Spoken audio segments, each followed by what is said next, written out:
Welcome to another episode of Simon Says, where facts come first. I'm your host, Jenny Simon. Grab your popcorn, grab your drink.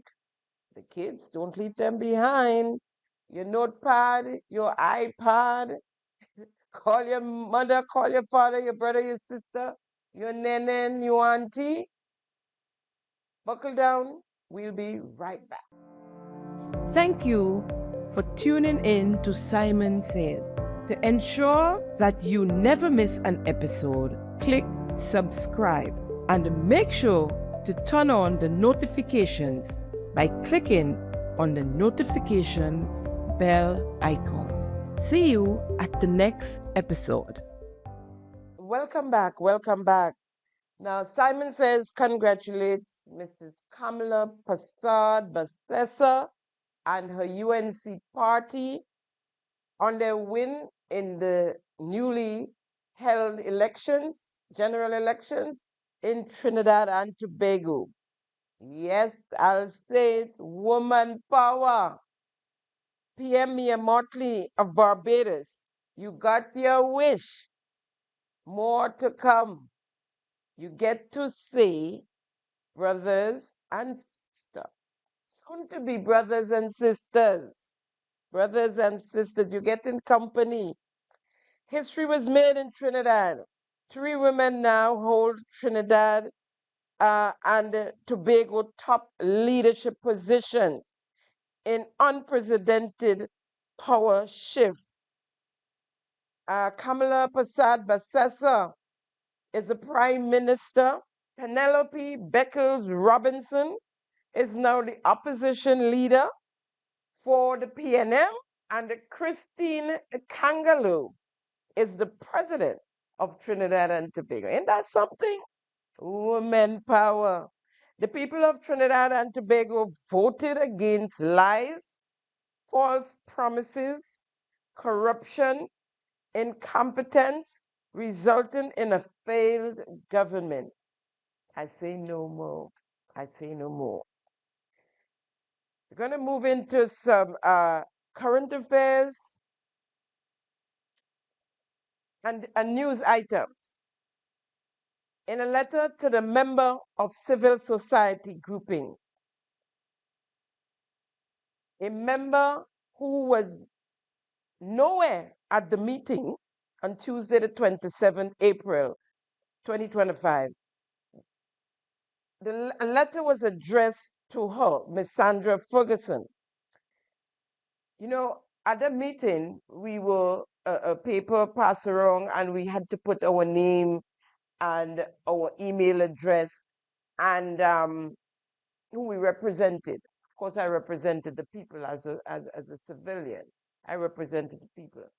But I thought that taking our name and email address was so that they can correspond with us.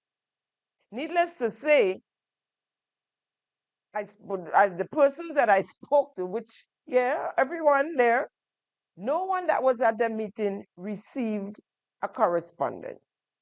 No one. Miss Sandra Ferguson received the correspondence. Now, she received a letter inviting her to a meeting with the supervisor of elections for the 8th of May, 2025. The meeting we attended was on the 27th of May, of April, 2025. And if you remember clearly, I reported that the terms of reference, according to the supervisor of election, was not yet drafted, and therefore no tendering for the new system was done yet. There was no tendering. The letter to Ms. Sandra Ferguson, dated the 28th of April 2025, that is the day after our meeting. The subject matter, invitation to stakeholder engagement, identity document, issuance system, IDIS, right? So they're calling the stakeholders to speak about the system, right? Now let me get my glasses. I'm going to read the letter to you. It's amazing. It's amazing. It was, well, not amazing. It's a miracle. It's a miracle. And the letter says, and it's addressed, as I said, to Ms. Sandra Ferguson, who was not at the meeting. I write to extend a cordial invitation to you to attend a stakeholder engagement session hosted by the Parliamentary Election Office. This session is being convened to inform stakeholders on the upcoming implementation of the new identity document issuance system, which will moderate the voter registration process and improve electoral services across Grenada, Carriacou, and Petite Martinique. Details of the meeting are as follows.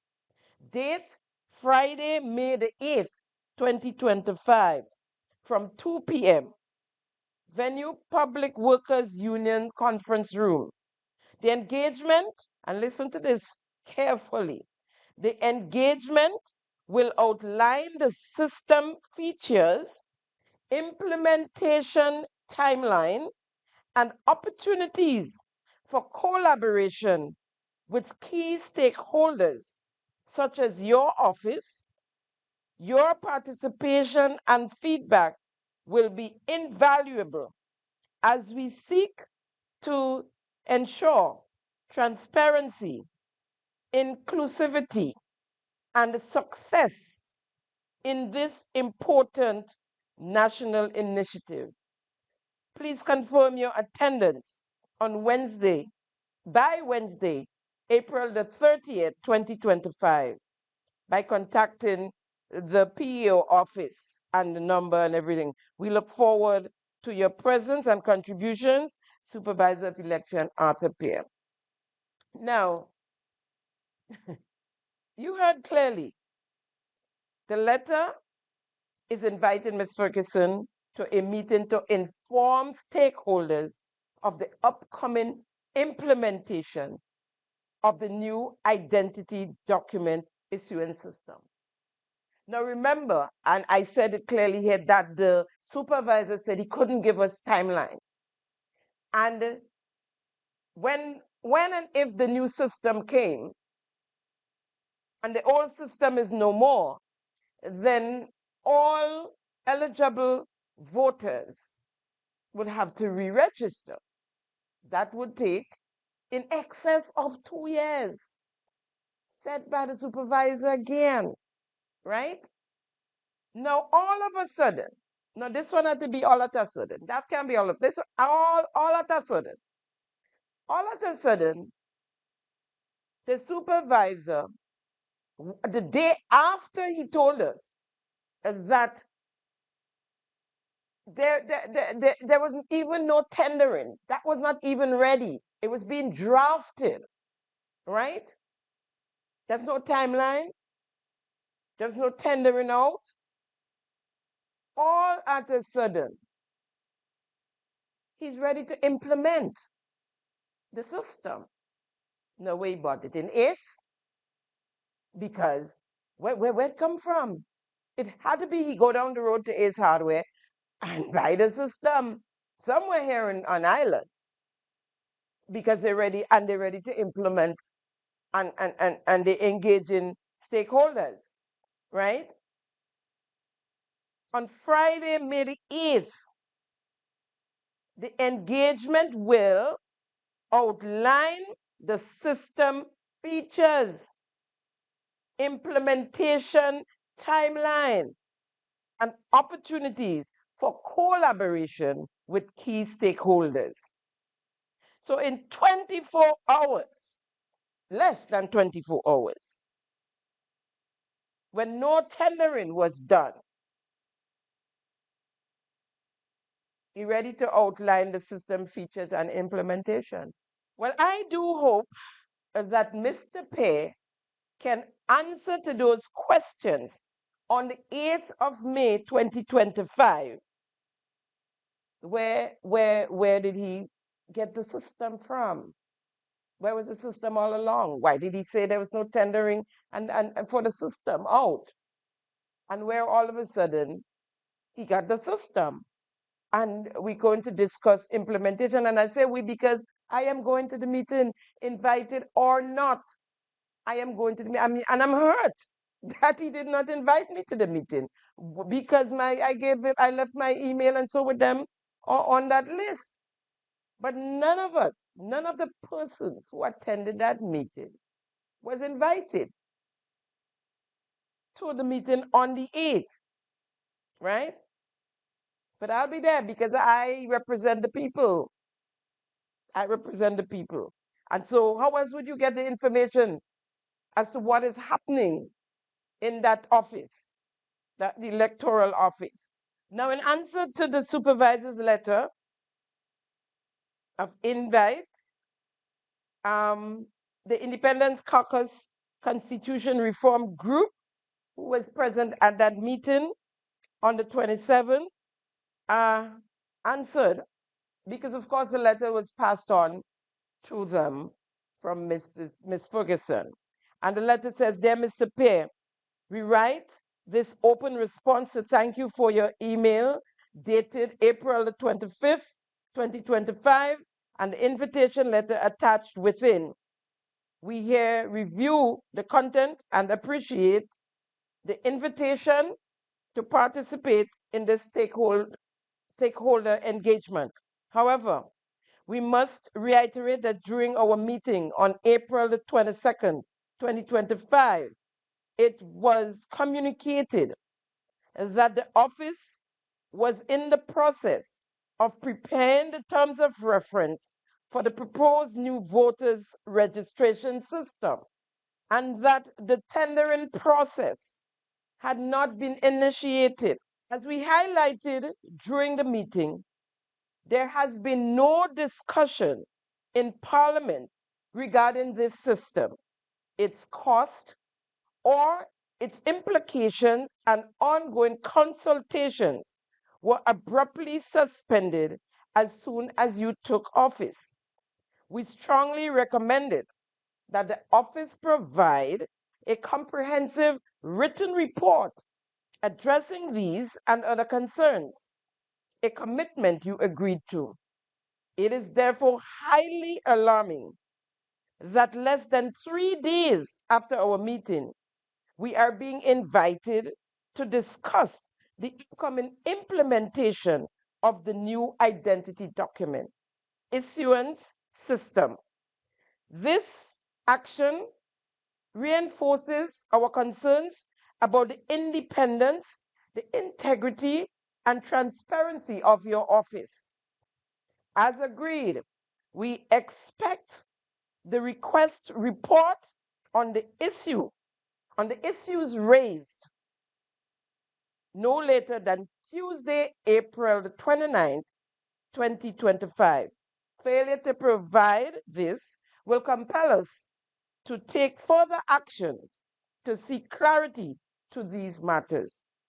We remind you that as supervisor of elections, you shall exercise your functions independently and not be subject to the direction or control of any person or authority. We remain committed to supporting your office in upholding the principles that protect our democratic process. We look forward to the report and continued collaboration. Now, so we await a response, a report, as we had asked for at that meeting, and we will be present at the April 8th meeting. I'll keep you informed. We move to Carriacou and PT Martinique. Carriacou and PT Martinique continue to be on the minds of many, and some are doing their best to help with whatever resources they have. You know, when you listen to the member for Carriacou and Petit Martinique Affairs and the ones that surrounds him, they speak of Carriacou and Petit Martinique doing fine, well on their way to normalcy, and everything is just honky-dory right now. And when you or someone who visit Carriacou and come back and say what they see and is appalled by what they see, you being malicious, right? Nearly 1 year after Hurricane Beryl, this is what is going on in Carriacou. It was hard not to leave Carriacou feeling the burden of the women that we weren't able to reach, because we were scheduled to distribute from 2 to 7 p.m. I thought we were going to have a full evening of distribution, and by 2:10 p.m. everything was gone. An entire crate was gone. And so there were people who were showing up like, where are the stuff? And there were people who even showed up with mistrust, like, oh, they have more stuff in the back of the line, you know, because there's mistrust has already been inbred because of experiences that they've had, very valid experiences. And so being able to talk to them, and especially the elders, right? I listened to elders, and they listed things that they need: children's clothes, baby clothes, women's clothes. They need canned foods. The water supply shortage, we can't allow that to happen. Water is essential. Sanitary napkins, tampons, those things are not as accessible. The very few people that are selling goods on the island, it's highly priced. Yes. Yes. So we have to remember that Carriacou is still in dire need. I hope you guys are listening again, because I'm not seeing, I'm going to the supermarkets, I'm not seeing basket outside like before in barrels, and people still asking. You know, they're still in need. As much as, you know, we keep saying Carriacou people have money. How do you know that? Oh, God. Yeah, that's what we say here in Grenada. Yeah. You know, I'm not ashamed to say that. But guys, they're still in need. They're still going through. There are people that still cannot afford to even buy toilet paper. There are people that still cannot afford to get water. So let us keep that in mind. Yeah, and there are women still giving birth. Yeah. So we have to think about newborn babies. The hospital doesn't have linen, you know. Lovely. So. Meanwhile, NADMA's building over there in Manjulu is filled, and I reported that to you guys a couple of weeks ago, filled with relief items, water, drinking water. Now, I don't know if NADMA don't know, water expires as well, right? Drinking water, food stuff, filled, wall to wall, filled and overflowing, literally overflowing. So much so that they have tons of stuff stored on Melville Street in the old Andal building, where Andal had his restaurant and supermarket, whatever he had over that building, that is now owned by Georgia Foggins, I believe. Filled. They've been storing tons of stuff there. And you have people in Carriacou and Petit Martinique that need the stuff. The ladies think that one crate finish in a couple of hours, and more than half the people were starved out. Huh? What are you holding it for? Should, in case another hurricane come, you have a head start? Is that what it is? I don't understand that. I do not understand that. Water continues to be a sore topic for the people of Carriacou and Petit Martinique. And I remember saying, I didn't think it was wise for Carriacou to host Carnival. But they didn't just host Carnival, they host the Maroon Festival as well. Bringing people, hundreds of people, if not thousands, to the islands to use up the little bit of water they have for their people, right? In a press statement dated April the 29th, 2025, NAWASA states that they continue to be a challenge with water supply production on the sister isles. And that have to be Carriacou and Petit Martinique. Because I think Petit Martinique is like the forgotten island. Even when Caribou gets something small, Petit Martinique now doesn't get. We're yet to get one Build Back Better house on the Isle of Petit Martinique. So Nawasa press statement reads, St. George's, Grenada, April 29, 2025.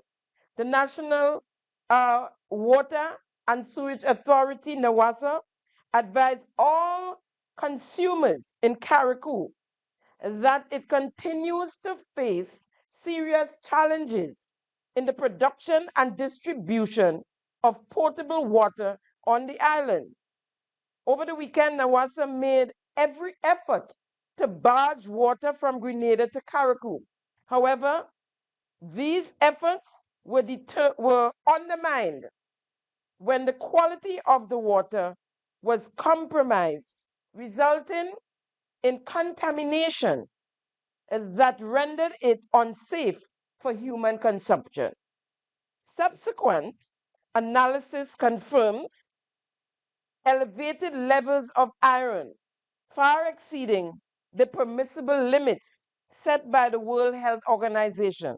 As such, this water is unfit for drinking, cooking, bathing, or any form of personal use. It is suitable only for non-potable purposes, such as construction, irrigation, and toilet flushing. In response, NAWASA has made a decision to provide this non-potable water supply free of charge to the Bouchejou plant, starting at 8 a.m. on Wednesday, April the 30th, 2025. Consumers requiring water for our approved non-potable purposes may collect it using water trucks. How many people have water trucks? I would like to know. NAWASA strongly warns that it will not be held liable for any health risk, damages, or consequences arising from the misuse of this non-potable water. Consumers are urged to strictly follow this guidance. Efforts, I'm reading this and I'm thinking, if you have some water there in a bucket somewhere and a child thirsty like hell, and you're not right there to see and decide to go and take a cup of water to drink. This just has me really, really baffled. Efforts are continuing to restore full operations at the Bouchejou plant. Once production resumes, flushing of the lines will begin as part of the technical restoration process, with the ultimate goal of re-establishing a safe and reliable supply of potable water. NAWASA sincerely apologizes for the inconveniences caused and assures the people of Carriacou. You see, people might think water either, no. But they're assuring the people of Carriacou that every available resource is being mobilized to resolve this situation with urgency and care. Now, we had this there from NAWASA. Now, the deputy political leader of the NNP, who lives on Island Carriacou, Senator Nolan Cox, made a statement about this whole situation. And the minister for Carriacou and Petit Martinique Affairs decided he's going to go in under there and make his statement as well. No, you just heard what I read from NAWASA.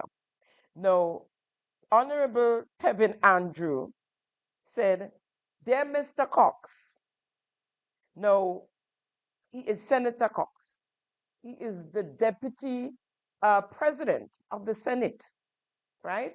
But dear Mr. Cox, thank you for your continued attention to the water situation in Carriacou and Petit Martinique. We want to reassure you that the wider community, that over 300,000 gallons of water are currently in storage within our public catchment system. Additionally, NAWASA's desalination plant is now back up and running, which significantly strengthens our supply capacity moving forward. There was also a contingency plan in place to respond effectively to emergencies of this nature, and we have been actively implementing it to safeguard the island's water security. Lie. Nawasa just explain what is going on in Carriacou. We appreciate, you heard the lady that was on Boss FM. Water, she spoke of, right? We appreciate the community's effort to conserve the use of water responsibly, and we will continue working closely with stakeholders to ensure a stable and reliable supply for all, especially our most vulnerable institutions. I mean, come on now. You have 300,000 gallons of water stored there, and people don't have water to drink. People don't have water to use. On the island of Petit Martinique, one businesswoman is forced to speak out on the water situation. Without water, she has no business. Hello everyone, as you know, I'm Odinga from Petit Martinique. I'm a native and a small business owner on the island. Now, there is something very concerning to me that I would like to talk about. It is a pressing matter that I think needs to be addressed. It has to do with Nawasa. Now, as everyone knows, Hurricane Beryl passed recently, and we have been out of roofs, no water. We rely mainly on the Nawasa system. Approximately 95% of us on this island rely on the Nawasa water for our daily use. My business, I'm sitting in my business here. That is what is totally reliant on. I have no water in my cistern. My cistern is totally dry. Now, last night when we went home about 8 o'clock, to my great surprise, turned on the tap, no water in the tap, no water.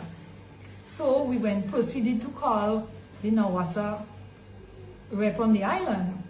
When we called him, he said he's very sorry, he apologized, but there is a part that he has to send to Carriacou for them. They're requesting it, Nawasa's management is requesting the part to service Carriacou. Now tell me, you find this is right? How are we supposed to survive on the island? So Carriacou, Nawasa know that Carriacou has water issues for months now. Don't you think that they could have purchased the part for Carriacou instead of having to send down Petit Martinique's part to Carriacou? And to add insult to injury, no one notified us. Don't you think the PRO of Nawasa is supposed to put out a notice stating that there is no water for Petit Martinique and X and Y? Yes, we apologize. I mean, we sympathize with Carriacou, but what happened to us Petit Martiniquans? The school relies on Nawasa. The health center relies on Nawasa. Homes rely on Nawasa.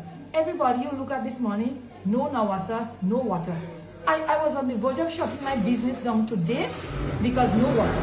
I had to store water in buckets for my restaurant. Well, my guest house is closed down until further notice because there is no water for my guests to use. So I have no choice. I have to close it down. Now, do you think in a time of this, when small business owners like myself and other business owners that are preparing to reopen, we should have to be going through this? We should not have to be going through this. This is very, very annoying. It is disturbing, and it is not nice. Nawasa, you need to do better than that. I'm so sick about the matter. So they took a part from Petit Martinique? Yeah, they took a part. I thought it was the pump, but actually, maybe, I don't know if it's the control part, like the PC board or whatever. They requested that they send it to Carriacou. We got water this morning for 1.5 hours and it went away because as far as I understand, the tank is not getting enough time to replenish because the time they send back up the part. So if the part leaves 7:15 in the morning, what time is coming back in the evening? 5:30. This is craziness. This is madness. This cannot continue to happen like that. What are we on this island? Sheep and goat and donkey? We are not. We are human beings. We need we deserve better. And I had to speak about it. It is a pressing matter. I had to speak about it and I'm upset about it.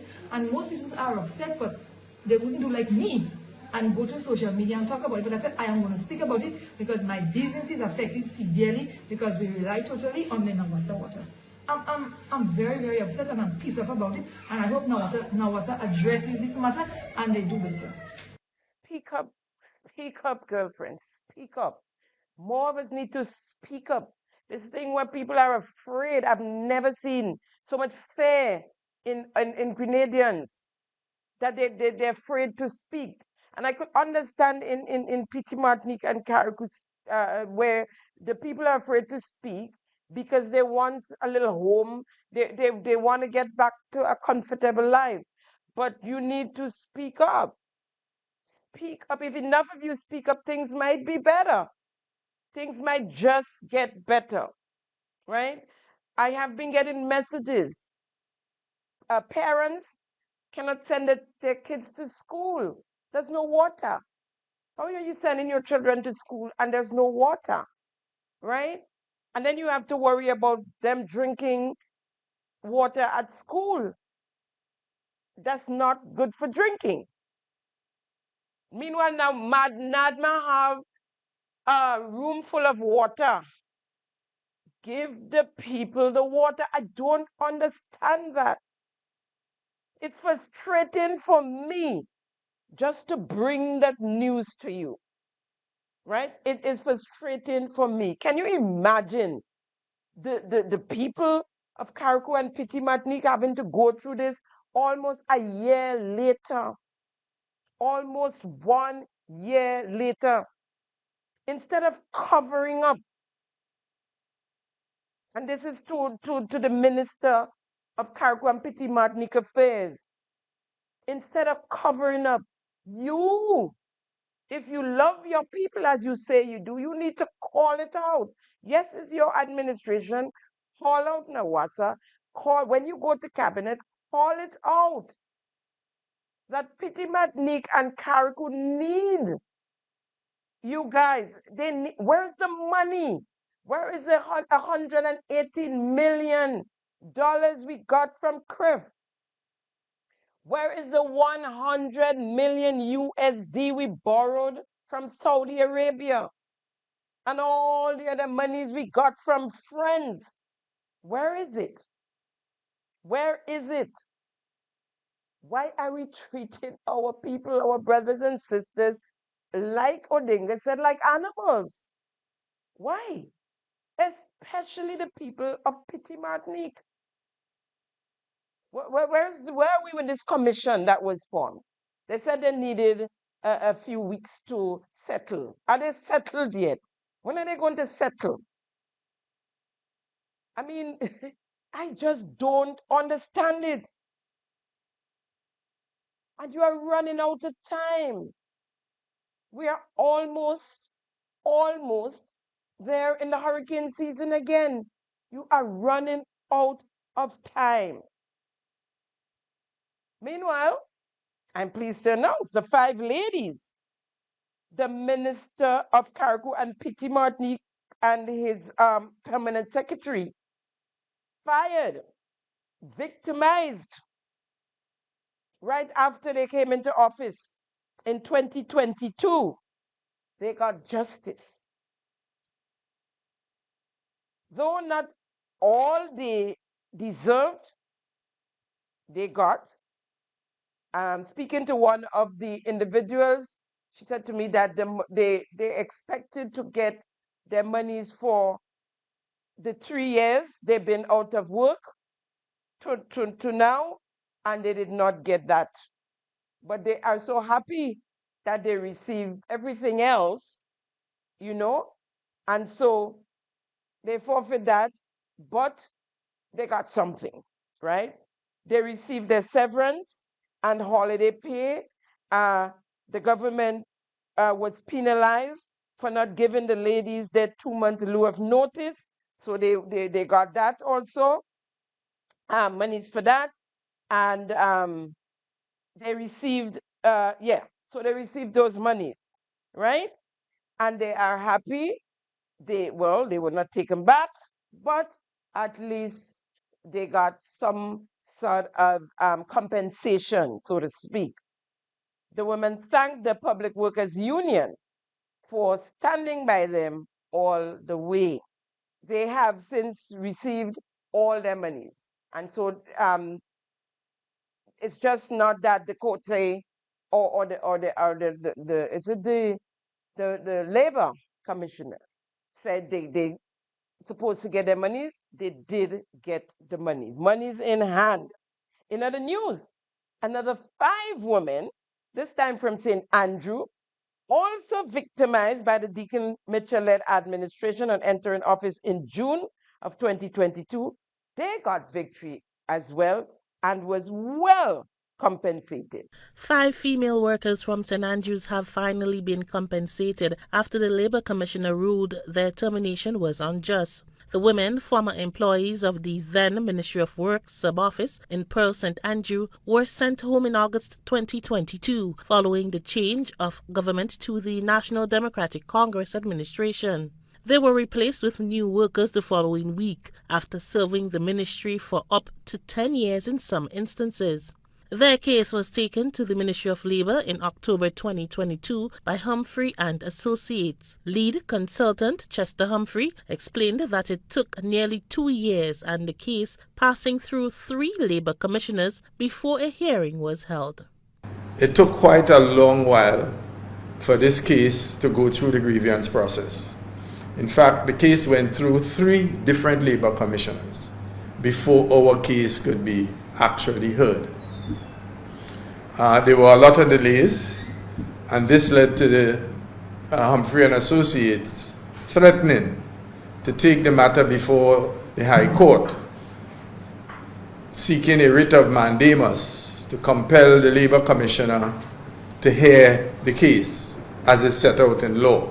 Because in law, there's an established grievance procedure. There were a lot of delays, and this led to the Humphrey and Associates threatening to take the matter before the High Court, seeking a writ of mandamus to compel the Labour Commissioner to hear the case. Despite the setback, the Labour Commissioner ruled in the favour of the women. They were awarded compensation for their years of service covering up to December 2024. And the case was returned in our favour. All 5 workers were found to be unfairly terminated, and the Labour Commissioner and us agreed that notwithstanding the fact that the termination took place in 2022, the workers will be treated as if they were still on the job in 2024, and that the compensation in terms of the years of service will go back from the first time the contract was issued up to it was up to the 31st of December 2024. The case involving Ms. Linda Paul Charles, Blondie Romaine, Deslyn Phillip, Indra Edwards, and Alberta William. In fact, as I speak to you now, the workers are collecting their checks, right? 2 of the workers speaking with our news team said they felt a great sense of relief after what they described as an act of victimization. It took so long for the outcome to happen, in a quick time, but then it's a lot of patience and all that, The process is kind of lengthy, and I'm really happy. I'm very, very happy that it has ended and we've won. Still, we had a whole set of back and forth in getting it. I must say I'm happy that the time has come where it is being paid to us. But I must say it was victimization at the highest level, because it was jobs that are still there but being given by other persons. We had our families to feed, children to go to school, loans, and it has affected us a lot. By the grace of God, we pulled through. This ruling brings closure for the workers after a long battle. Rena Pitt Thomas, GBN News. Compliments GBN News. Still not satisfied, and instead of conceding gracefully, here's the Attorney General on the matter. As Attorney General, I am satisfied based on all the information provided that there was nothing wrong morally or legally in the steps taken, but that in fact those steps were taken in furtherance of the transformation agenda of this government.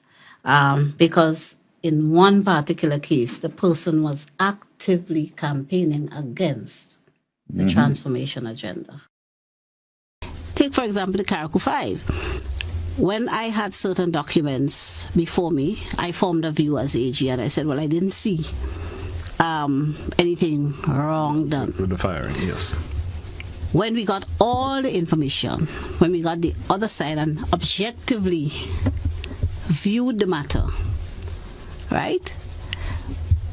We determined it's not that the PS could not have terminated it. That's not the thing. It's not the PS could have terminated, but the PS did not comply with the relevant aspects of the Employment Act relating to what you do when you terminate. The PS did not comply, but she see nothing wrong, right? And what she said, the steps were taken in furtherance of the transformation agenda. It's just serious. I mean, you fire people that have their families. You just fire them because they were campaigning against your party. You said they wore green T-shirts to rallies. You fire them because they don't have the rights, no rights of association according to our constitution. What happened to that right? And how about the persons that were in the NDC rallies in yellow? What happened to those? As Attorney General and Minister of Labor, you should be embarrassed. You should be embarrassed. How dare you? How dare you, Cinti daughter? And so nobody could campaign against the NDC? But we can't blame you, right? We can't blame her. It's the thinking of her boss, whom they succumb to, at whose feet they fall. If you don't support the NDC, you should not benefit from the country's resources, right? Has boss man. We need to know one another. They have senior members and junior members and those who just joined. We need to know that all of us belongs to the National Democratic Congress. So we can't just argue and fight for what I will get, what I will get, what I will get, when you don't know your people. So sometimes the reason the other side getting is because we're not saying who are the real NDC people who need to get, because we don't know one another enough. So if we are telling the MP or the caretaker, these are our people, and let's go see them or bring the people, then we will know each other better.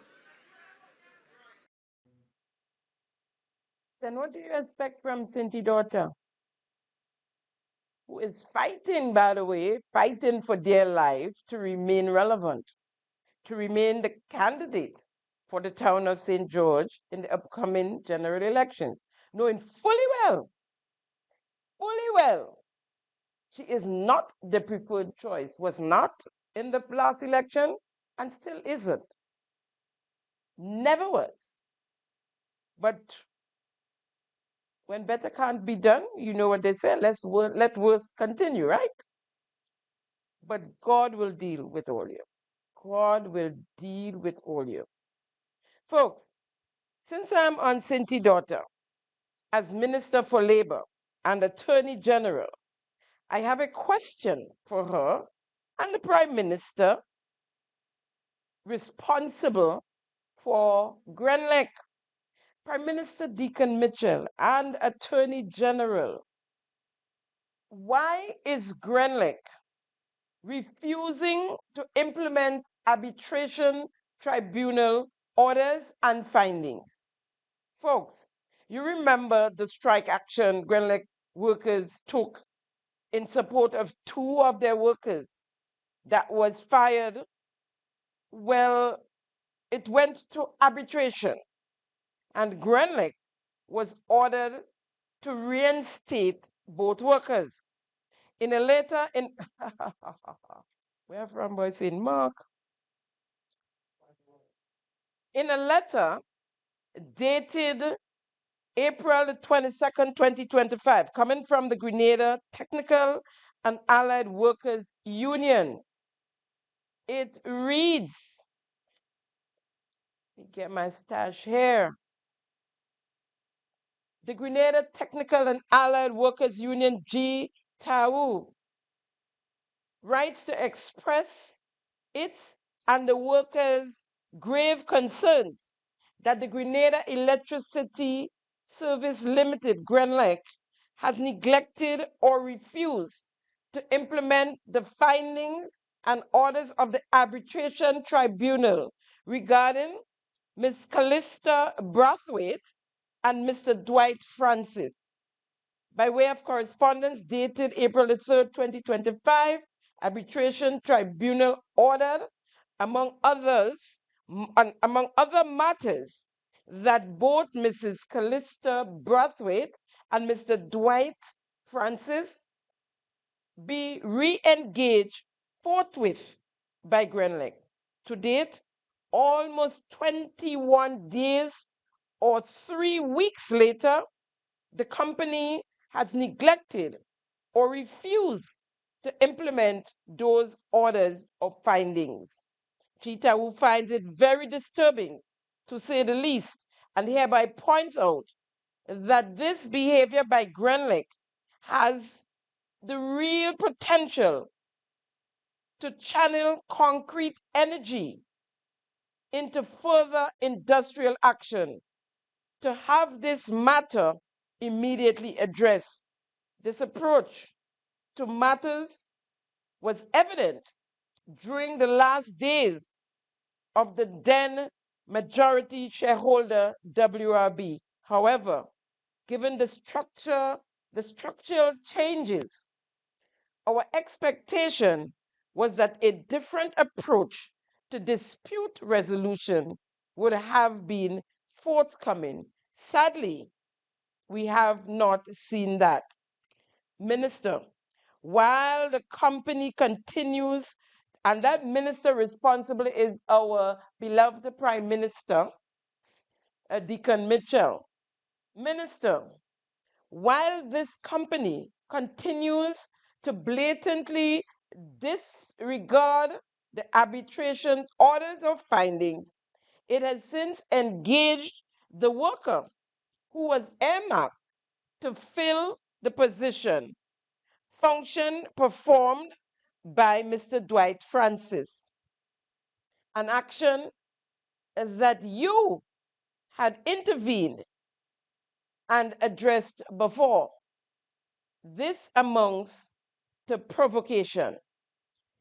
It is our expectation that the company will do what is necessary to have both workers re-engaged and at the workplace during this week, April 22nd to 25th. Please be assured of the union's considerations, respectively, Mr. Andre Lewis, President General.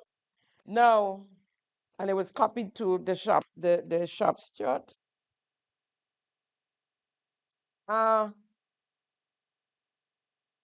Why? No, Grenlec is belonging to the government and people of Grenada. So it seems like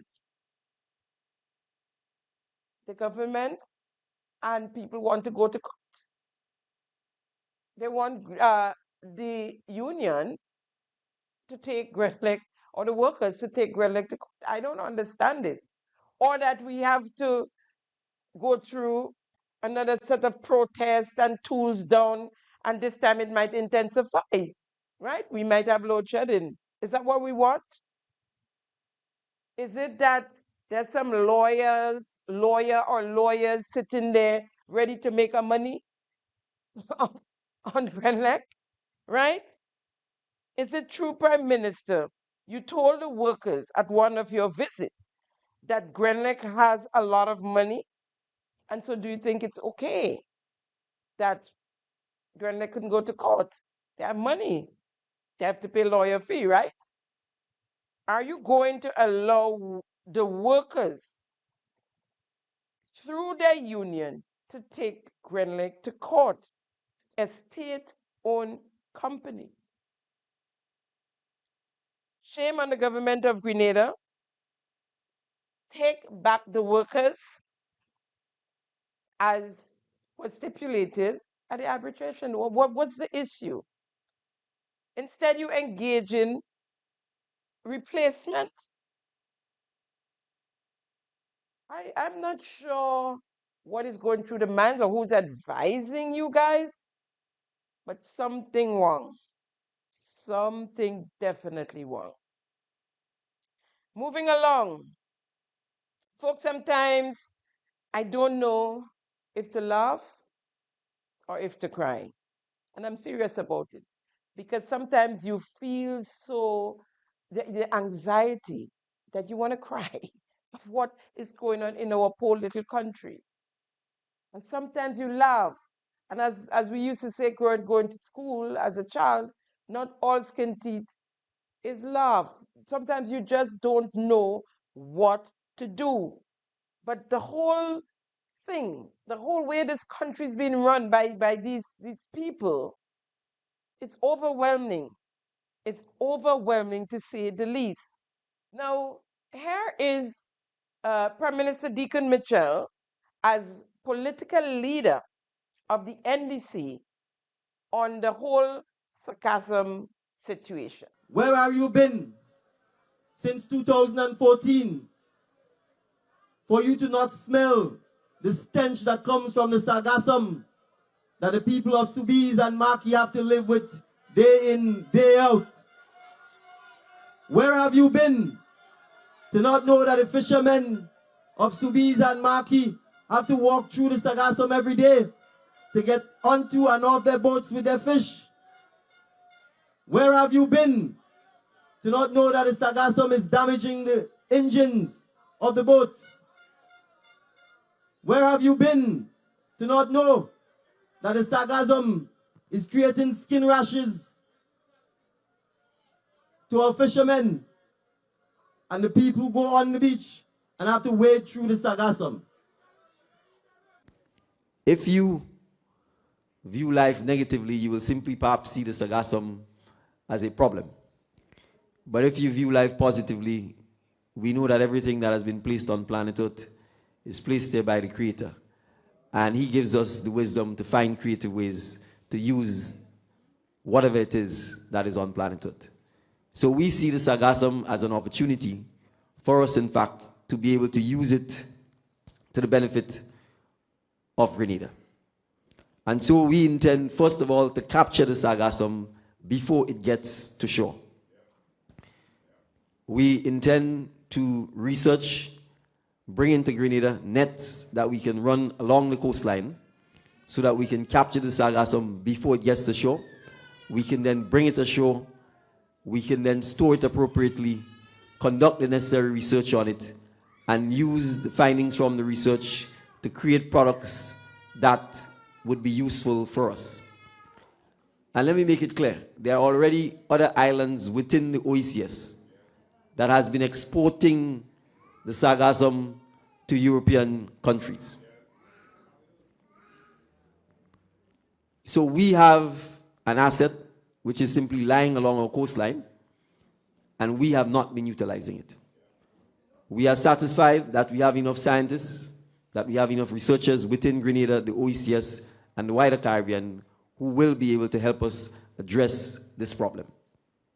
And so we do not intend to allow our citizens in Soubise, Marquis, Grenville, and the coastal areas of St. David and St. George's to simply have to continue to live with the stench of the sargassum when it gets to shore and when the sun starts shining on it, which to a large extent is what creates the scent by the gases being released from the sargassum. So we intend to address this matter and address it in a way that will in fact create economic activities for St. Andrew and St. David. So we want to assure you that we will not simply allow this problem to go unchecked. Folks, it's not just Subi and Marquis again and St. David's, parts of St. David's anymore. It's almost island-wide. It starts to creep up the western side as well. Well, almost the entire shoreline is now covered in sargassum. The Minister of Environment, Minister of Environment, Karine James, at a town hall meeting in her constituency a week ago, announced that her government, from the 1st of March,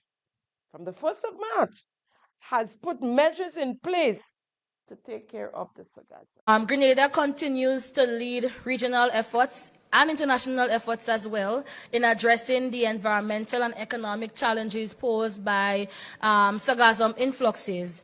So in response to the influx, ladies and gentlemen, we've been experiencing that over, and it's a seasonal thing. So over the Easter holidays, you might have seen videos, you might have seen images as well, showing that, the influx started on the eastern side, and now it is in a large volume on the southern zone. As an immediate relief, ladies and gentlemen, we have implemented our 2025 operational response plan. This is the local plan now, where we have hired 32 temporary workers and we have deployed the Coast Guard's assets to manage the seaweed collection effectively in the Marquis and Soubise area as of March 1st, 2025. Priority has been given so far on that side to residential areas. The materials collected are taken to Telescope. In collaboration with the GTA, we are responding to the influx of sargassum on the west coast.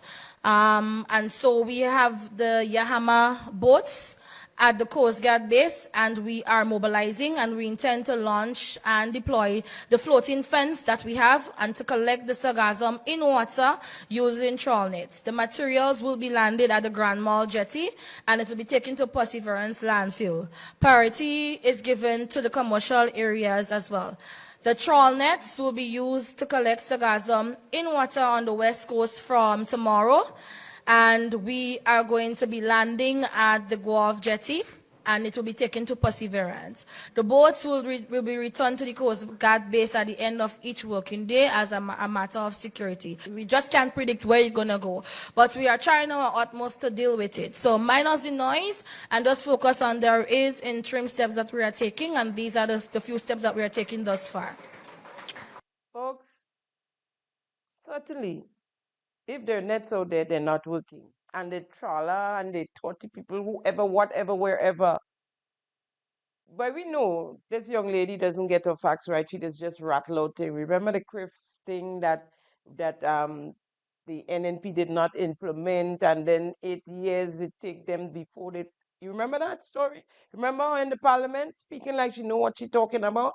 When nothing she said was correct, absolutely nothing. Because I have never seen so much sargassum like it that there is no in the bay that I could look down on here. I was in total shock when I woke up one morning and saw the entire bay covered with sargassum. And that is after the 1st of March. That is in April, right? And the ammonia scent, the stench, you get headaches from the ammonia, and the stench make you nauseated all of the time. So I could understand what it's doing to the people that are in direct contact with this sargassum. I mean, it is overbearing. And you stop there babbling about what you'll do the first, and it's always the first in the Caribbean to do. And everybody else is ahead of us, but we're the first. We're the first. But everybody else is ahead of us. It's crazy. And we out here living on Fantasy Island, really. Boss, that plane. People in my age group know what I'm talking about.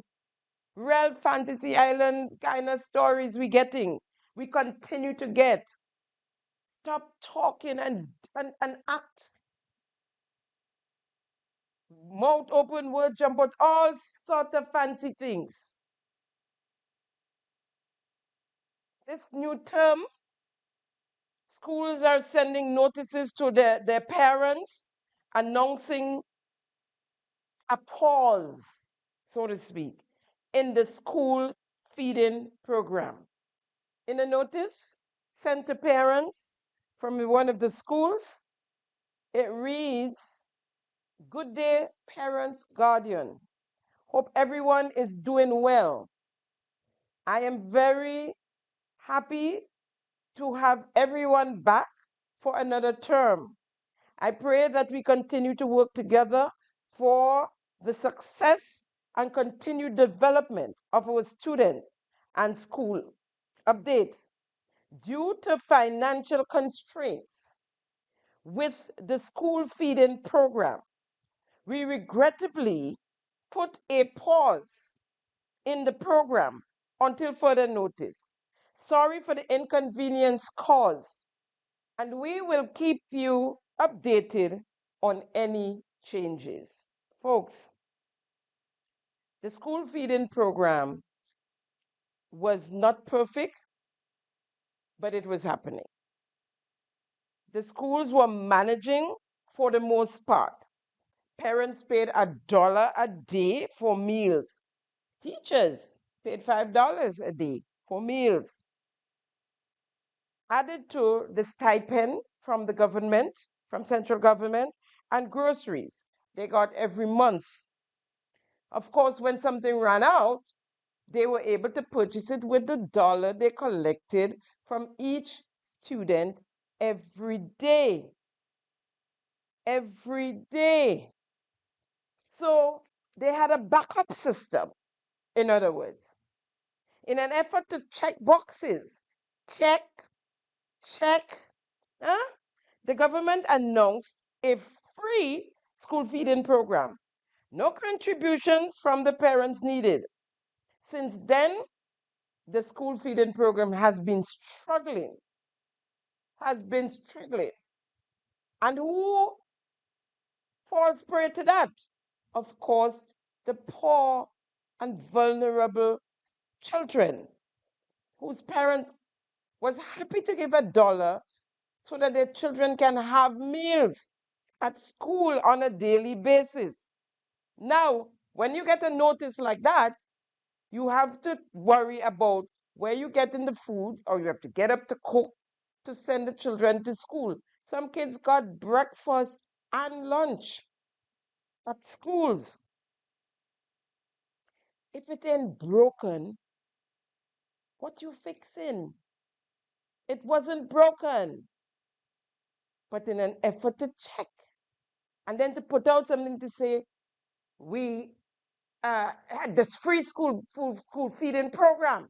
So we check, right? Meanwhile, our Prime Minister and his delegations continue to jet set around the globe. They left the state on Monday, April the 28th, on his first official visit to the Bolivarian Republic of Venezuela. Now, in a statement to us, the people, St. George's, Grenada, Prime Minister Honorable Deacon Mitchell will embark on his first official visit to the Bolivarian Republic of Venezuela on Monday, April the 28th, and return to the state on Tuesday, April the 29th, 2025. The visit underscores the long-standing relationship between Grenada and Venezuela and reflects both nations' shared commitment to strengthening bilateral relations and the cooperations across various sectors, including agriculture, healthcare, education, and tourism. During the official visit, Prime Minister Mitchell is scheduled to hold high-level discussions with President Nicolas Maduro Moros to discuss key areas of interest. The government of Grenada reaffirms its commitment to fostering strong, mutually beneficial relationship with its partners and looks forward to further deepening the bonds with the Bolivarian Republic of Venezuela. Honorable Deacon Mitchell will be accompanied by the Minister of Foreign Affairs, Honorable Joseph Andel. In his absence, Honorable Andy Williams will act as Prime Minister. What's new? Nothing new, nothing new. After 3 years, the Prime Minister just remembered our long-standing relationship with Venezuela and the need to strengthen bilateral relations. A drowning man will grab at a straw on his way down. I hear things not so nice with the Africans. And, well, Saudi Arabia loaned us 100 million USD. So we ain't getting nothing borrowed easily from them yet. Are we paying back that loan as yet? I hear Mr. Lee not so happy. He's not a happy camper at all, being suspended. And so he's doing all sorts of wrong things up there, up north, right? To get the attention of the Prime Minister. I guess when you take the man money, yeah, every minute you needed something, he give it to you. Now you suspend him. He's not at all happy. So things are not so well, right, financially. So we gone to the bottom of the barrel to Venezuela. But is this the best time to be posing with the notorious Maduro? Now, if you look on the screen, you see all the poses. Well, you know he must pose. That's part of his campaign strategy, posing with all these heads of states and heads of governments. And so, you know, he big and he large. But is this the best time to be posing with the notorious Maduro? Is Prime Minister Deacon Mitchell making a risky move? Prime Minister Deacon Mitchell recently made an official trip to Venezuela to meet President Nicolas Maduro. On the surface, it looked like a friendly diplomatic visit. Talks about farming, healthcare, tourism, and education. But the truth is, this trip could backfire badly on Grenada. Right now, Venezuela is under heavy US sanctions, more than 1,500 in total. The US has also added a 25% tax on countries that do business with Venezuela's oil. So why would Grenada get so close to a country that America is openly punishing? And as I said, it's 3 years. It's been 3 years. Why all of a sudden we just realize that we need Venezuela? This is where it gets worrying. Grenada makes over EC 300 million a year from our Citizenship by Investment CBI program. The Deacon Mitchell-led administration relies heavily on CBI to keep the country afloat. If we were seen as too close to a sanctioned regime like Venezuela, we could lose trust and lose that income. It's on its way down anyway, it's dwindling. Also, about half of our people travel to North America. If relations with the US get strained and it suddenly gets harder for Grenadians to get to the US, visa or travel freely, there's one person to thank, Deacon Mitchell. His reckless diplomacy is putting our access to the US at risk. That affects families, students, and business people alike. So again, why now? People close to the government say the pressure is mounting. Projects are stalled. Prices are rising. Support is slipping. There are even whispers of a snap election. The feel-good moment, not there, not there. A quick vote to try and reset the game before things get worse. Sometimes you wonder if things could get any worse. But of course, the higher the monkey climb, the more it gets exposed, right? And here is a big question no one wants to ask out loud. Is the trip to Venezuela about helping Grenada or about raising money for the NDC's campaign in the next general election? If that is the case, it's not just risky, it's dangerous. Grenadians deserve answers. We need leadership that puts the country first, not political survival. One handshake shouldn't cost us our future.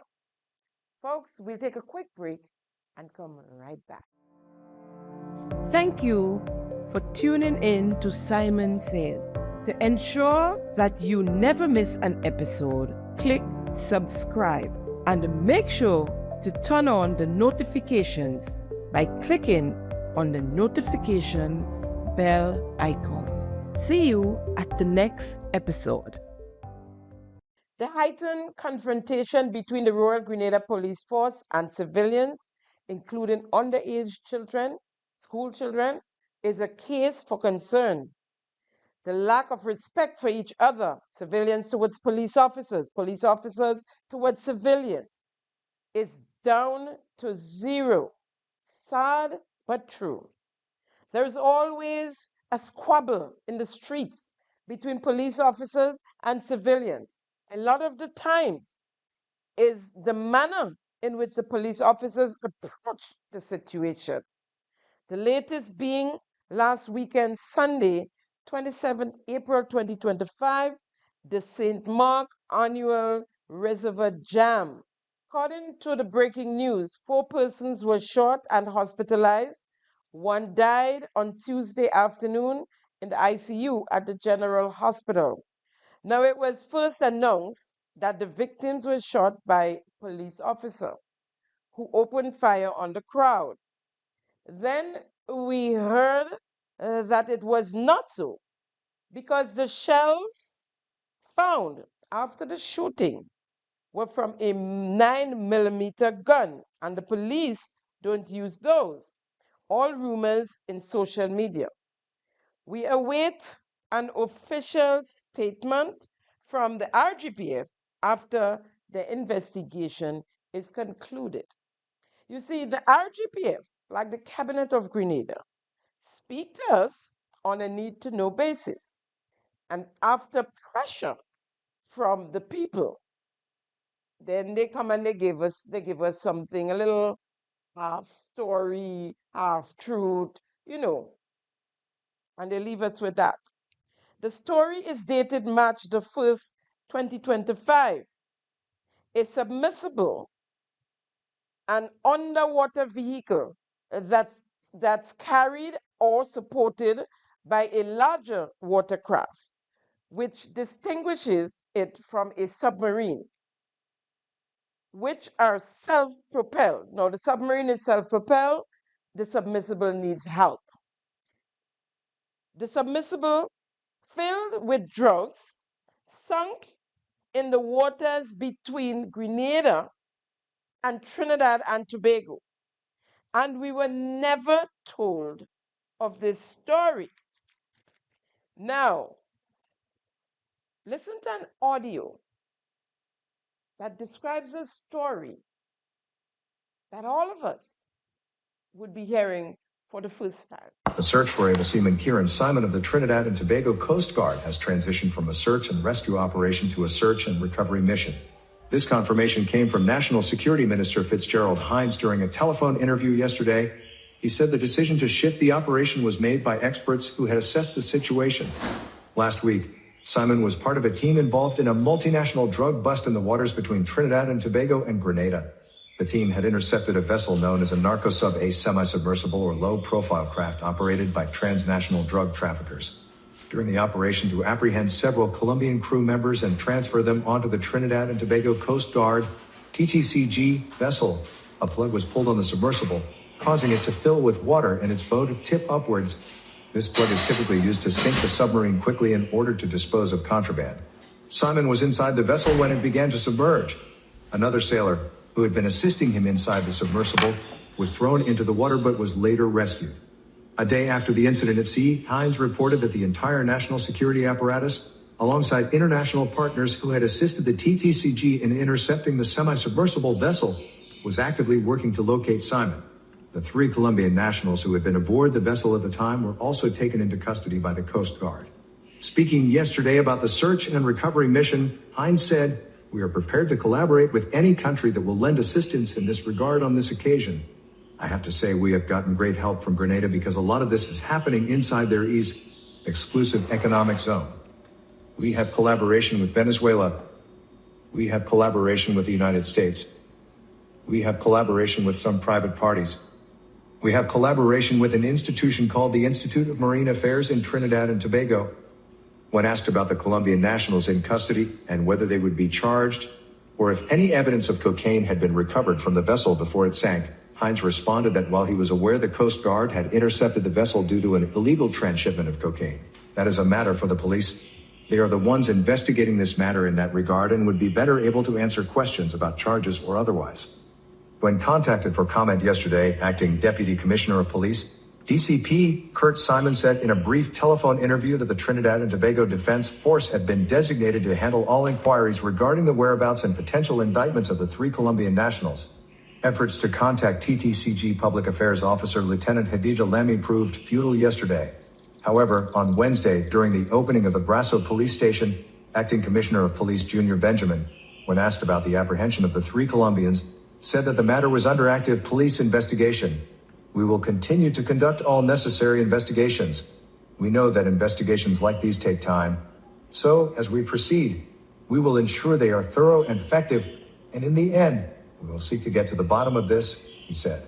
When asked if the trio remained in custody, Benjamin responded, "From my understanding, yes, they would still be in custody at this time." Now, what do we know according to this audio? There was a multinational drug bust in the waters between Trinidad and Tobago and Grenada. The vessel, known as the Narco Sub, a submersible or low-profile craft operated by transnational drug traffickers, was intercepted. During the operation to apprehend several Colombian crew members and transfer them into the Trinidad Coast Guard, the vessel, a plug was pulled on the submersible, causing it to fill with water, and its bore tipped ports. This plug is typically used to sink submersibles quickly in order to dispose of contraband or drugs. Seaman Kenron Simon of the Trinidad and Tobago Coast Guard was in the submersible when it began to submerge and went missing until the day after he was not found. The 3 Colombian nationals who had been on board the vessel at the time were taken into custody by the Trinidad and Tobago Coast Guard. According to the news audio, the Trinidadians said they got great help from Grenada because all of this, remember, happened inside our exclusive economic zone and have collaborated with Venezuela and the United States and other private parties. Grenada actually took part. They helped. We know nothing of the sort. Now, it is rumored that at some point there were parcels of cocaine floating in our waters or there closer to Carriacou and Petite Martinique, and that a number of persons had picked up parcels of cocaine and traded them. It is alleged that our Coast Guard, the Grenada Coast Guard, was part of the raid, picking up cocaine. Guess not to trade, but it is alleged that the Coast Guard did, in fact, retrieve some of the drugs. Now, some of you might have seen in our local news the destruction of a boat by fire in Carriacou quite recently. The boat belonged to a young man of Petite Martinique, aged 23 years old, that is Jay Warwick, who resided at Bouchejou in Carriacou. A 26-foot fiberglass boat outfitted with 250 horsepower engines and fishing equipment docked at the Esplanade in Hillsborough was deliberately burnt, according to Warwick. The loss estimated at nearly 20,000 EC dollars. Days later, the body of Jay Warwick was discovered in some bushes with wounds all over his body and pronounced dead by a medical doctor. According to police, 2 males are in custody in connection with the incident. Word on the street is that it is alleged that Warwick and an individual used his boat to pick up some of the floating drugs. The deal was they would share the benefits between them, between both parties. It is alleged there was some sort of double crossing and that young Warwick sold the drugs, kept all the monies. The rest is history. May his soul rest in peace. We await an official report from the RGPF. We also await a report from the RGPF on the submersible that sank in our waters. Why weren't the nation informed of such activities? So as I was saying, there is a total breakdown between the RGPF and civilians. Young persons seen squaring up officers and officers holding weapons up to the faces of civilians. Police officers are seen mistreating civilians in public, slapping and punching them, dragging them. Civilians think it's okay to assault and cuss off police officers. I do believe, however, the RGPF should lead by example. Police officers drinking and driving, getting into brawls, police officers physically abusing their spouses and partners in public. A few weeks ago, it was reported to me that one of the Prime Minister's bodyguard assaulted his partner aboard a party boat, publicly assaulting the young lady, beating on her mercifully until her friends had to carry her away and locked her in the bathroom. Now, I know that we have probably the majority of our police officers are good men and women. They are. But there are some bad seeds sown between them. They are good people within the force. They are good people within the force. And I know because I have friends there. And I know the ones of you that follow Simon Says, keep following. Continue to do so. And so by no means am I attacking the RGPF, but I'm bringing to light what is taking place. And it's just cover up after cover up. And it all because of the rank and files, some of the ones that are at the head. And we know what they say, the fish that's rotting from the head. You see, when this administration took office in June of 2022, there were officers that were removed from the force that was brought back onto the force. No, they were not just removed just like that. They were, I don't know, go through the process, fined, charged, and removed. But they were brought back to the force, right? There were officers that were under investigation. And instead of continued investigation, they were promoted. Instead of the investigation being continued and treated accordingly. No one of the so-called investigation. Let's hear an audio that would put things into perspective. Okay, guys, listen up. I want everybody to listen to me and please take heed to what I am going to say. As the contact tracing continues, Grenada is compromised. We have a lot of cases. They're happening as we speak. A number of police officers and the families are coming down with this thing. Guys, please, those of you who are not vaccinated, those of us who are not vaccinated, please wear your mask, avoid crowd. This is getting nasty. We have an emergency meeting that's going to happen in a while. We do not know how we're going to face this because we do not have the infrastructure, we do not have the institutions to handle this. We need to stay safe. Those of us who don't need to go to work, please stay home. Those of us who have to go to work, take all the precautions that you need to take. Carnival has unleashed the virus on Grenada.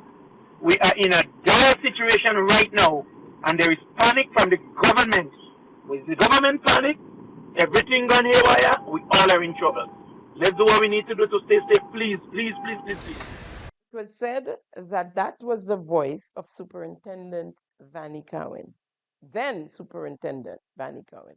However, Superintendent Vannie Cowan denied such accusation. I categorically deny that this information came from me, and as I indicated before, from what I know, the contents of this information is not factual in that some of the things it alluded to is things that I know to be incorrect. For instance, the aspersion that was made about what's happening in the police force, as I indicated, we have only one case in the police force. It's not widespread in the police force. So yes, caller, I want to categorically deny that voice note came from me. Shaggy, I heard it myself. And I had to convince myself that is not me. Honestly, the contents of it, not contents, but the intonation, the voice. I have a distinctive voice. I mean, people could just hear me speak and people just point me out. And I had to listen to it several times to even convince myself that it's not me. So, caller, yes, I categorically deny that that came from me. And that is exactly what I'm here to say. So if I did not say it before, I have said it now, because that's what I'm here for. Vanny said he had to listen to the audio several times before he could say it wasn't him. He also said that it was only one police officer at the time. And why would he say otherwise? The question is, yeah, why would you? You. Now, the content, he said, was not true. Therefore, it had to be made by someone who was being malicious, right? Because that was not true. You come from a meeting, then there's this audio, this voice note out there, making false accusations and assertions. It's not true, right? Now, who would want to defame the ruling party at the time, the ruling administration? Someone who perhaps might say something like this. I want to say this. Commissioner said that we are moving forward. And the commemorating of this building to demonstrate and signify our push forward.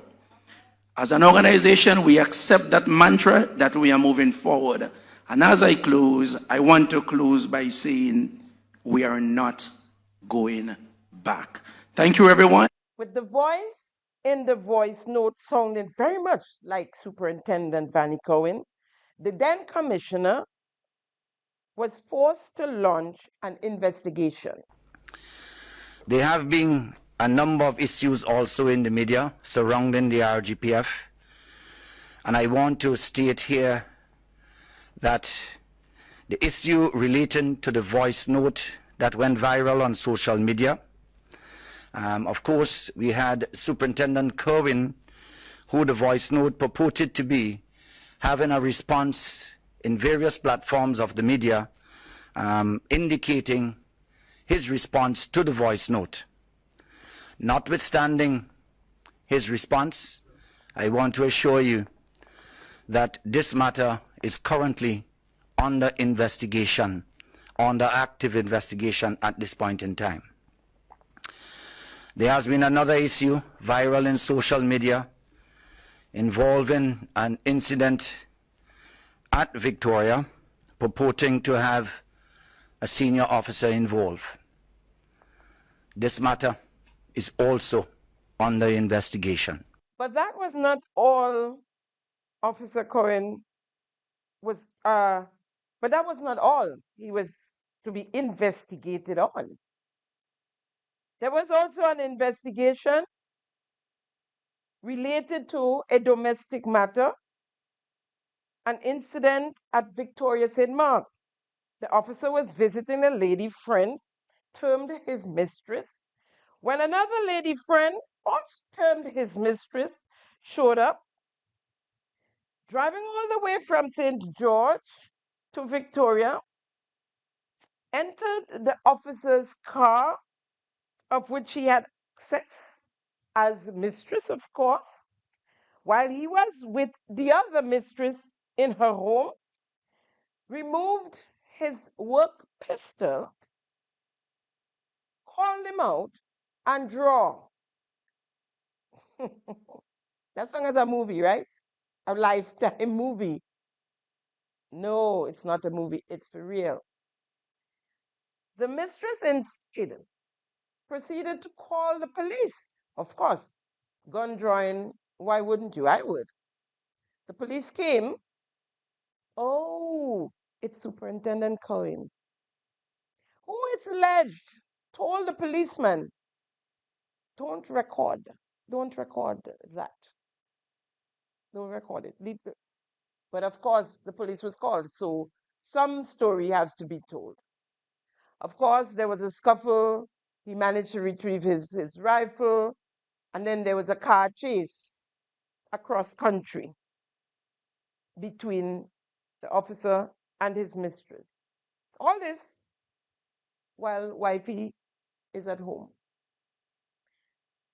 The officer has since been promoted by this administration. Investigation dropped. He is now Assistant Commissioner of Police at Vanny Cowan. By the way, I still want a report from you or the commissioner, Mr. Cohen. You asked me to call you on the drones that spent months outside my home. ACP Vanny Cowan, we spoke. You said you were not on the job and that I should call you the next day. Of course, you were able to save my number because at first you didn't know my number, so you answered. I've been calling since. I called you as you asked, and you refused to answer my call. I still await a response and a report on my letter of complaint to the COP. Meanwhile, hardworking, decent officers of integrity, well qualified for the job, was demoted on the coming of this NDC administration. And after almost 3 years in office, remain demoted. According to this performance appraisal, RGPF Senior Management Performance Appraisal, name of officer Tafawa Pay, Deputy Commissioner of Police at the time. Period of review, February 2022 to February 2023. The rank is Executive Senior Manager to the performance factors using the following performance definitions. 5, outstanding. 4, significantly exceeds expectation. 3, fully capable. 2, needs improvement. And 1, unsatisfactory. Administration. He got under that performance factor, planning 4, and the comments, the officer is skilled in this area, makes good use of trends to set strategic objectives to reach goals. Remember, 4 is significantly exceeds expectation, right? Under this administration, his performance, he got, it's 1, 2, 3, 4, 5 sections. He got 3 4s and 2 5s, right? Under budgeting and economic management, he got another 4. Organization of work, he got a 5. Compliance, 4. Problem solving and decision making, 5. Evaluation and control, 4. Risk liability management, 4. Oral communication, 4. Written communication, 4. Coordination, collaboration, 5. Supervisory control, 4. Staff appraisal and development, 4. Effort and initiative, 5. And I'm scanning through because, of course, we're running out of time, as per usual. And objectivity, 4. Innovation, 5. Personnel and technical competence, 4. Credibility, 5. He is confidential, trustworthy, and reliable to provide advice based on research and thoughtfulness, can be relied upon to accomplish task assignment to expected standards. Leadership. Under leadership, coaching, 5. Empowering, 4. Modeling, 4. Team building, 5. Vision, 4. I mean, what do you expect from somebody like that except a promotion? And this thing was signed by the evaluator, a signature I don't understand, and dated on the 27th of the first month, 2023, right? And there's an appraised signature as well, and comments, right? And this gentleman, his only sin being the husband of Emmeline Pear, the member for St. Andrew Southeast. At the time, she was just the representative for the area. He was demoted because when they came in, he was the acting deputy commissioner of police. So they demoted him, and he remains demoted to date. He remains demoted. I believe it is safe to say this is the most polarized RGPF has ever been.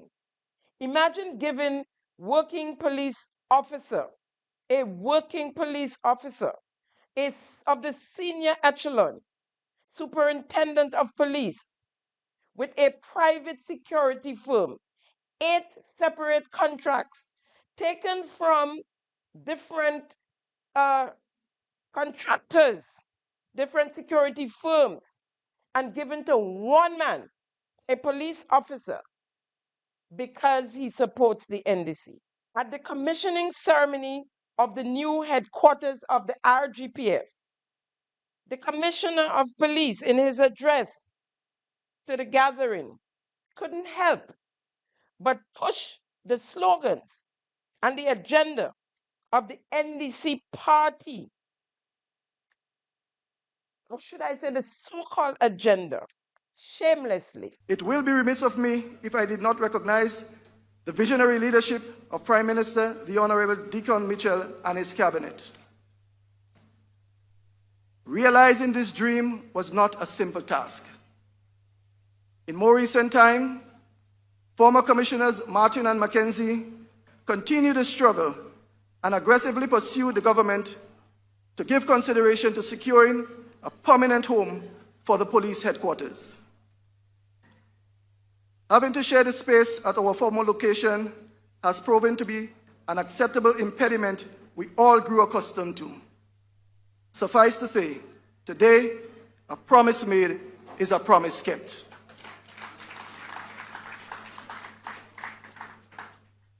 The RGPF expresses sincere gratitude to you, Prime Minister, for seeing this project to fruition. The safety and security of our dear country can only be assured with deliberate, tangible investment in infrastructure, modern technology, and capacity building of officers in keeping with modern standards of policing. As Acting Commissioner, I commit myself to advancing the strategic vision of the RGPF. This new facility complements our aggressive mission to delivering the highest levels of professional service to our constituents. To us, this facility is more than an aesthetically appealing structure. Transformation within the RGPF is at its best. Our modernization contemplates the best technological advancement in law enforcement tools and applications. To this end, the RGPF will further intensify the capacity building training and will also address deficiencies identified in our gap analysis. An improved service-oriented approach while maintaining the highest principles of law enforcement services will certainly guarantee greater police-public relations and collaboration. I am delighted to report that last year's crime statistics has been computed and analyzed. We have achieved a 74.8 solvency rate in overall crime.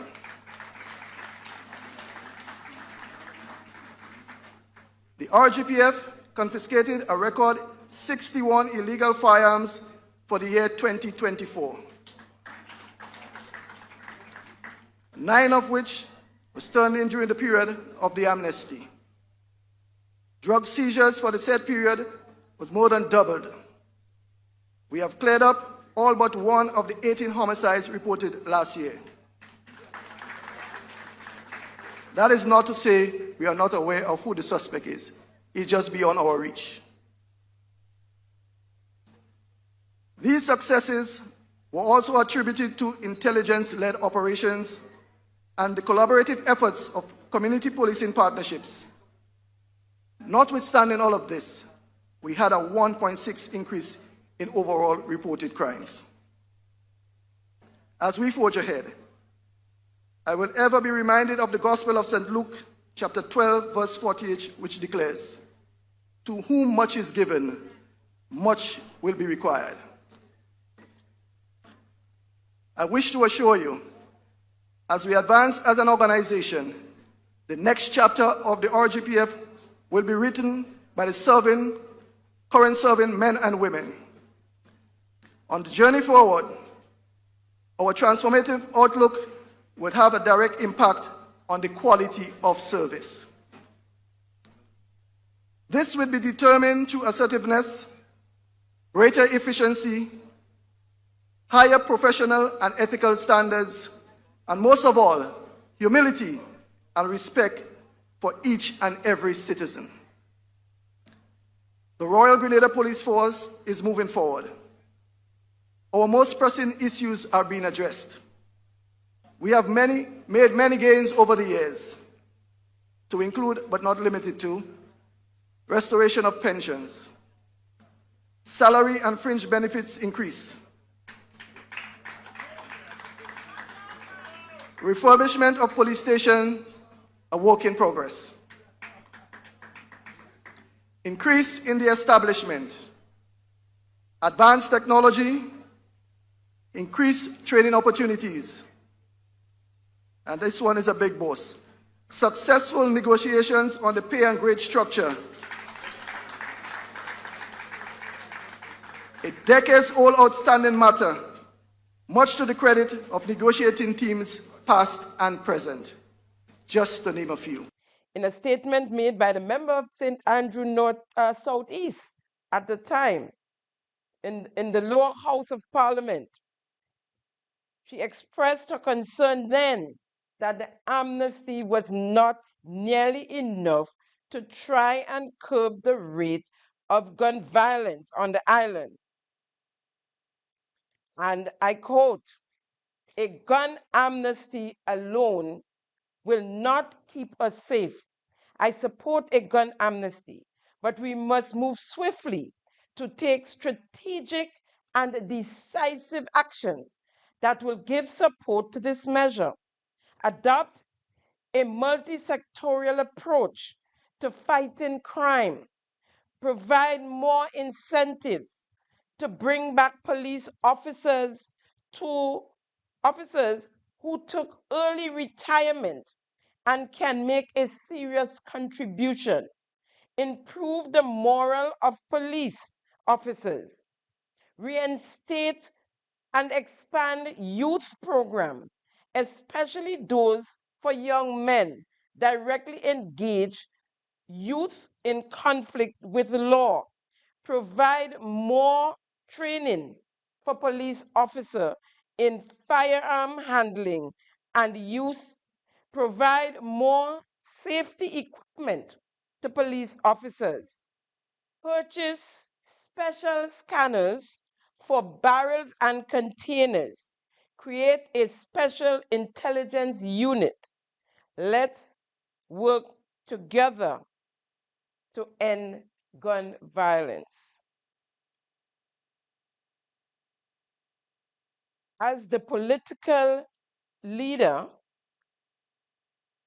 for the NNP and leader of His Majesty's opposition suggested in her statement, there is a lack of manpower in the RGPF. That's factual.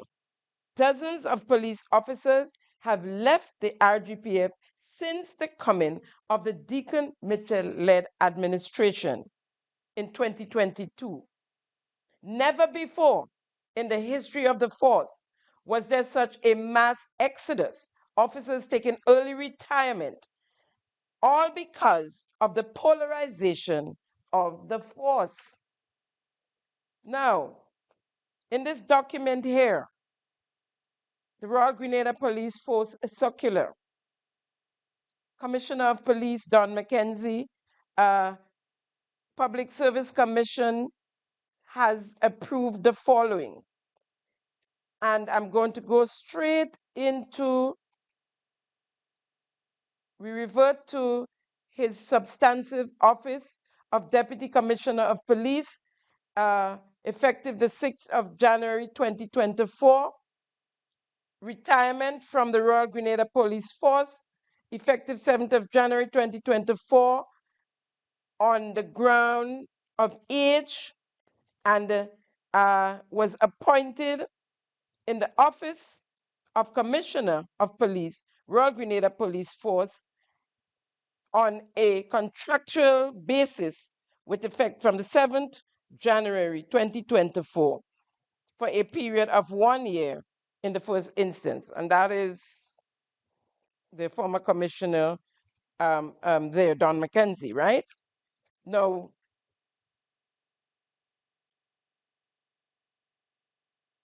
we had a few transfers. I want to get to the retirements. COP Edwin Martin retired from the Royal Grenada Police Force with immediate effect the 22nd January 2024 on the grounds of maximum service. Superintendent Glenn Paul retired from the Royal Grenada Police Force on the 22nd of January 2024 on the grounds of age.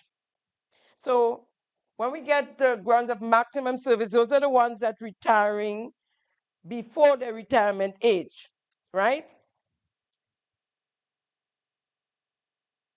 Number in 653, Raymond Lockerbie, retired from the Grenada Police Force the 11th of January 2024 on the grounds of maximum service. 719, Edward Fortune, retired from the Royal Grenada Police Force 1st of January 2024 on the grounds of maximum service. 331, Mary Andrew, retired from the Royal Grenada Police Force 9th of January 2024 on the grounds of maximum service. 260, Dennis Jukaran, retired from the Royal Grenada Police Force February 2024, the 1st of February 2024, on the grounds of service. 627, Hino Pierre, retired from the Royal Grenada Police Force on the 6th of February 2024 on the grounds of service, on the grounds of maximum service. That is Kino Pierre. Christine Pierre, retired from the Royal Grenada Police Force 1st of January 2024 on the grounds of maximum service. 69, Ian Nelson, retired from the Royal Grenada Police Force 1st of January 2024 on the grounds of maximum service. 721, Denver Gabriel, retired from the Royal Grenada Police Force 7th of February 2024 on the grounds of maximum service. Folks, I can go on. There were several others. And remember, that is just for a month and some, right? It's from January 16, 2024.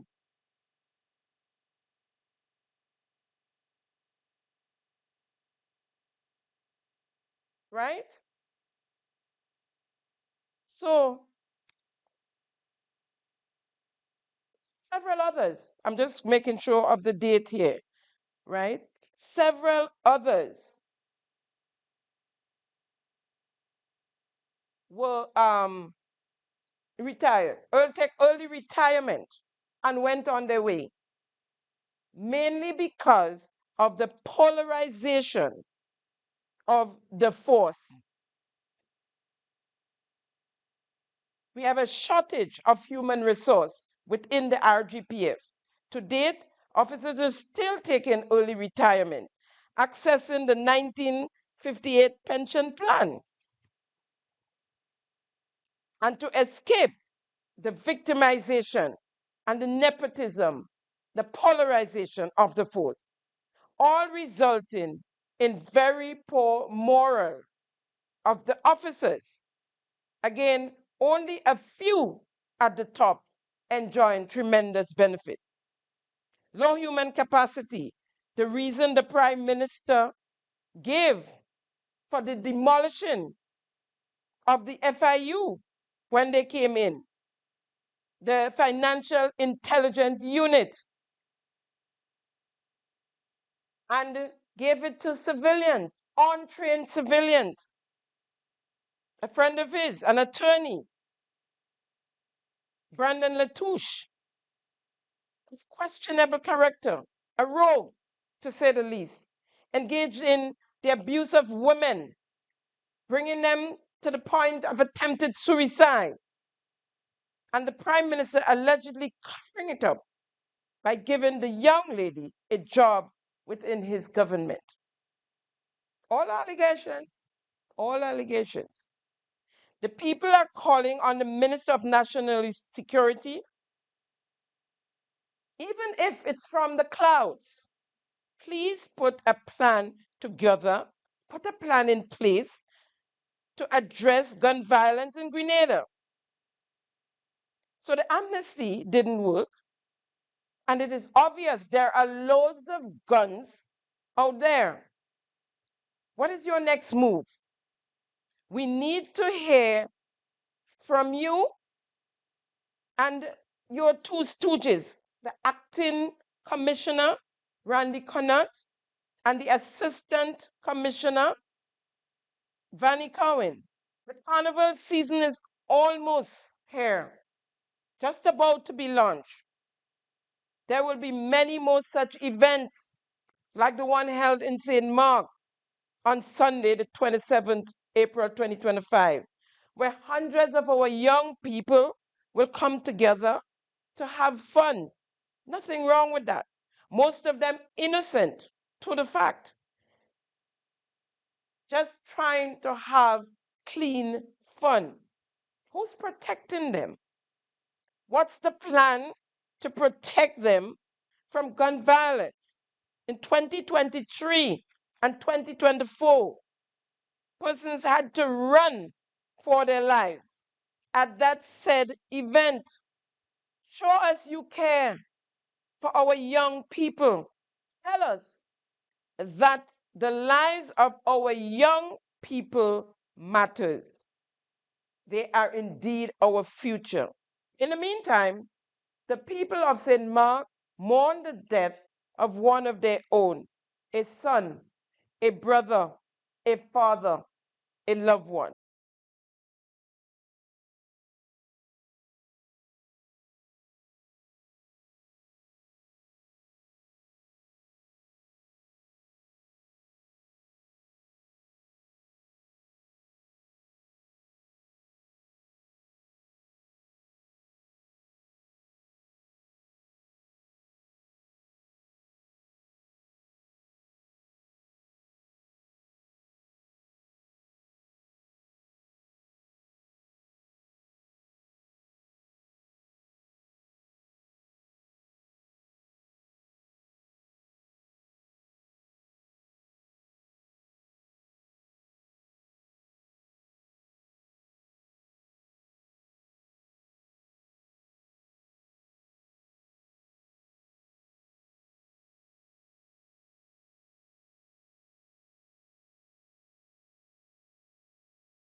Today's episode of Simon Says. It's always a pleasure conversing with you, keeping them honest. Thank you for viewing yet another episode of Simon Says, where facts come first. I'm your host, Jenny Simon. See you next week, same time, same place. Happy Labor Day, Grenada. Thank you for tuning in to Simon Says. To ensure that you never miss an episode, click subscribe and make sure to turn on the notifications by clicking on the notification bell icon. See you at the next episode.